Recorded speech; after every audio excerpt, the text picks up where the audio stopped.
namanya Nakula, di mana di dalamnya ada beberapa tanaman-tanaman sebagai tanaman. Halo guys, selamat datang di channelku ya, Peter sahabat kamu. Kali ini guys, perjalananku akan menuju ke sebelah barat dari kota Solo. Ya, aku akan ke sebuah tempat yang berbeda dengan yang lain karena ini termasuk kebun raya. Tepatnya kebun raya Indrogilo Boyolali guys. Untuk ke sana dari kota Solo membutuhkan waktu sekitar 40 menit, maka akan sampai di tempat. Untuk menuju ke sini mudah saja guys, aku langsung buka maps lalu mengikuti arahnya dan tepat kok sesuai dengan aplikasinya guys. Boyolali dikenal sebagai kota susu karena menghasilkan susu sapi perah yang termasuk terbaik di Indonesia guys. Selain itu, Boyolali juga dianugerahi jenis-jenis tanaman yang beraneka ragam termasuk yang terkaya juga di Indonesia.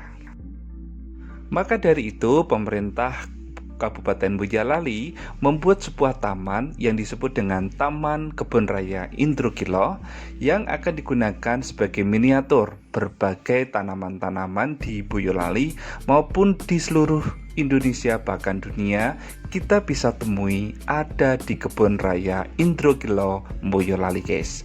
Bagaimana serunya perjalananku dalam mengeksplor Kebun Raya Indrogilo di Boyolali ini? Terus ikuti jalan-jalanku kali ini ya guys. Gas!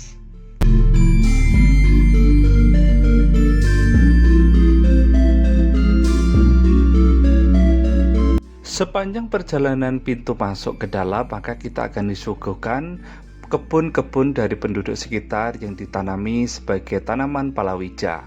Dan nanti ketika kita akan memasuki kebun raya, kita akan disambut oleh gerbang yang melingkar seperti ini guys. Setelah masuk, kita akan mencari tempat parkir yang pas dan nyaman. Lalu aku akan belok ke kiri guys. Dan di sini juga tampak beberapa ruko ataupun warung yang banyak yang tutup karena keadaan seperti ini. Menemui beberapa warung yang masih bertahan dan semangat terus. Guys, ketika kita akan memasuki Kebun Raya Indrogilo Boyolali ini, kita akan melewati jembatan yang dimana bawahnya itu memiliki kali yang sangat dalam. Lalu kita akan memasuki di icon dari tulisan Kebun Raya Indrogilo seperti ini guys. Dan kebun raya ini seluasnya 8,9 hektar. Jadi cukup sangat luas sekali. Dan kebun raya ini mengambil tema tumbuhan hutan hujan dataran rendah Jawa bagian timur guys. Dan sesuai dengan tujuannya, kebun raya ini juga diharapkan mampu memberikan jasa lingkungan seperti konservasi air atau penghasil oksigen guys. Pengunjung ke sini memang selalu memburu beberapa titik yang menjadi tempat untuk instagramable banget untuk berfoto guys. Dan apa saja yang akan menjadi spot foto yang bagus? Ikuti jalan-jalanku. Yang pertama ini guys, namanya Gerbang Pasisingan. Tepat setelah kita memasuki kebun raya Indrogilo Boyolali ini, langsung kita akan disambut dengan bangunan ini. Tingginya 12 meter dan lebarnya 25 meter. Ini terinspirasi dari gerbang monumen Chiang Kai-shek Memorial Hall yang terdapat di Taipei. Sedangkan nama Pasingsingan diambil dari cerita Nogososro Sapu Inten karya S.H. Mintarja. Ini digambarkan merupakan seorang penolong berbudi luhur guys.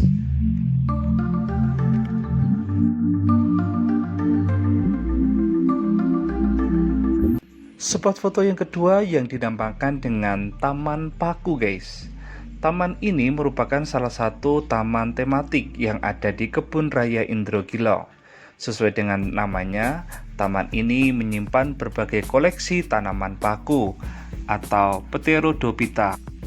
Di sini guys, aku melihat jenis-jenis pakuan yang ada di dalam kubah seperti ini nih. Ini termasuk yang di indoor ya guys, karena tidak perlu dengan cahaya matahari yang banyak ataupun terkena hujan yang begitu lebat. Lalu aku juga meninjau beberapa jenis paku-pakuan yang berada di luar. Ini yang bisa terkena angin, sinar matahari langsung, ataupun suhu tropis. Guys, perlu diketahui ya, tanah lahan yang digunakan di taman ini adalah tanah latosol yang memang memiliki kemampuan menyimpan air yang kurang baik. Tetapi justru di kebun raya ini dapat menjadi konservasi air sekaligus penghasil oksigen. Keren kan? Yang ketiga guys, namanya menara kaca. Bangunan menara yang mirip mercusuar ini dicat berwarna merah putih. Pengunjung bisa naik ke atas dan melihat seluruh dari kawasan kebun raya Indrokilau ini guys.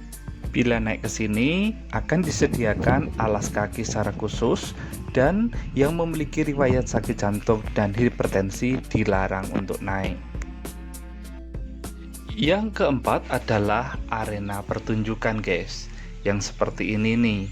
Ada sebuah tangga yang sekaligus dibuat sebagai tempat duduk untuk menyaksikan pertunjukan yang ada di bawah situ guys. Asik kan?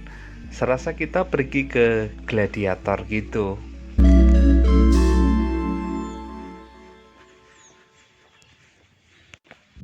Yang kelima guys, ini nih, namanya Taman Tempat Obat Nakulo guys. Ini salah satu favorit aku guys. Kenapa?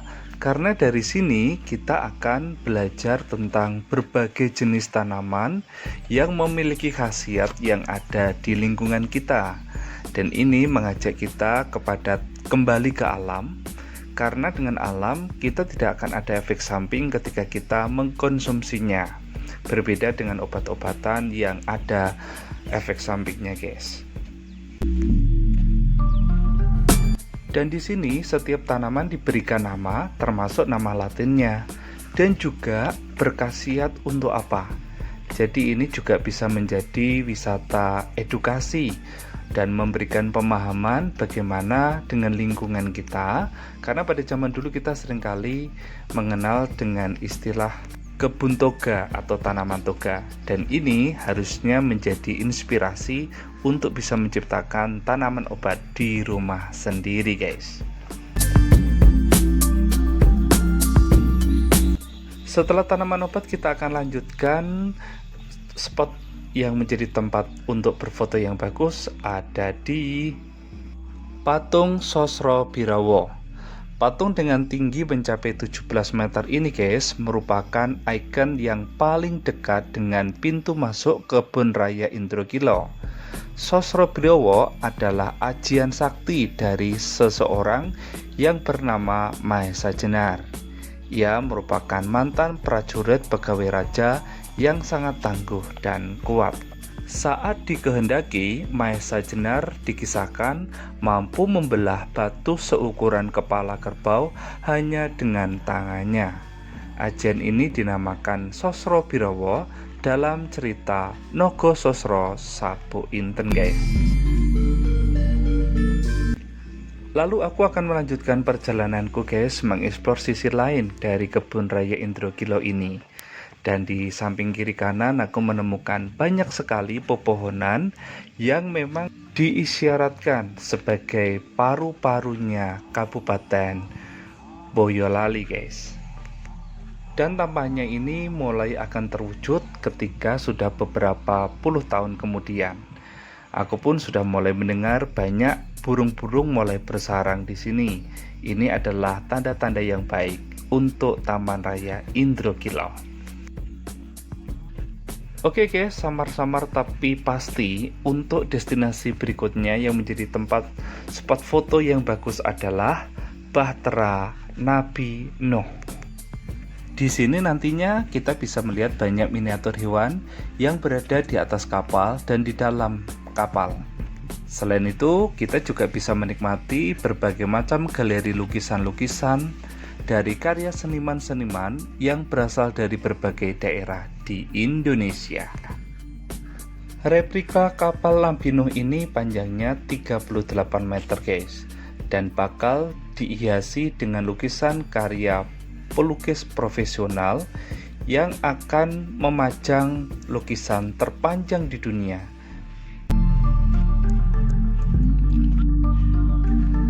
Oke guys, aku akan lanjutkan perjalananku ya guys di Kebun Raya Indrogilo ini yang berfungsi sebagai konservasi tanaman, penelitian, pendidikan, wisata, dan jasa lingkungan.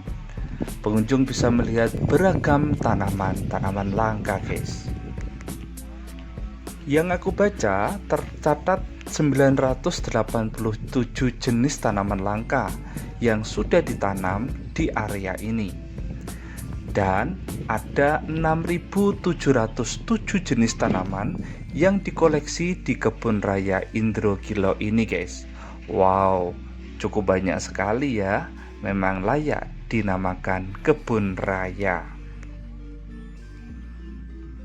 Selanjutnya yang menjadi destinasi untuk foto spot di sini adalah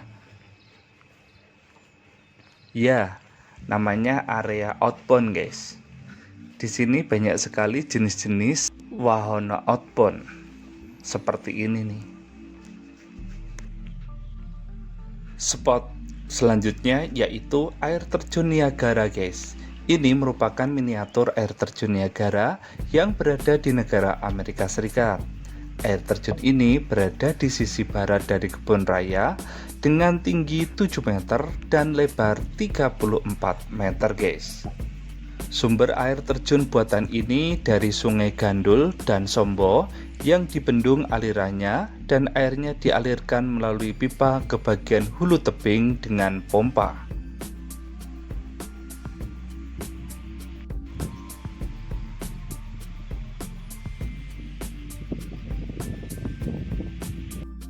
Selanjutnya guys, ada spot yang dinamakan dengan situs Lampis Ireng. Apa itu situs Lampis Ireng? Lampis Ireng sendiri adalah tempat di mana kediaman dari Ki Lurah Semar. Dan tempat ini adalah di mana patung Semar berada guys. Dipagari tembok setinggi dada mengelilingi dan mudah saja untuk melongok dari luar. Sebuah batu dibebat adukan semen dibuat mirip kuburan dengan patung Mbah Semar berwarna hitam di atasnya. Walau memiliki kesan angker, mistis, dan wingit, tetapi aman-aman saja kok ada di sini. Selanjutnya guys, spot mana yang bisa untuk dikunjungi yaitu koleksi bambu. Di sini ditanam berbagai jenis koleksi bambu dari seluruh Indonesia, bahkan dunia. Kita bisa menemukan bambu dari yang terkecil sampai yang terbesar. Ada semua ada di sini jenisnya.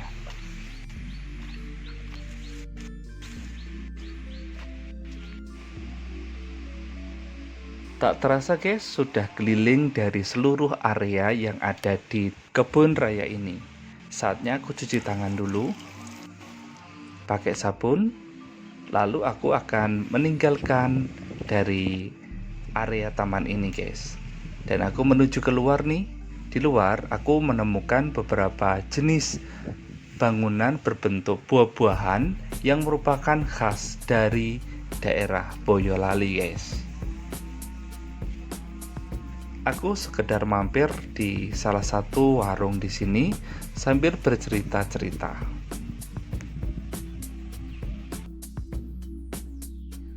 Guys, tak terasa hari sudah mulai sore. Aku akan segera pulang ke kota Solo. Terima kasih sudah mengikuti jalan-jalanku. Nantikan jalan-jalanku berikutnya dalam menjelajahi indahnya bumi Nusantara. Terima kasih dan sampai jumpa.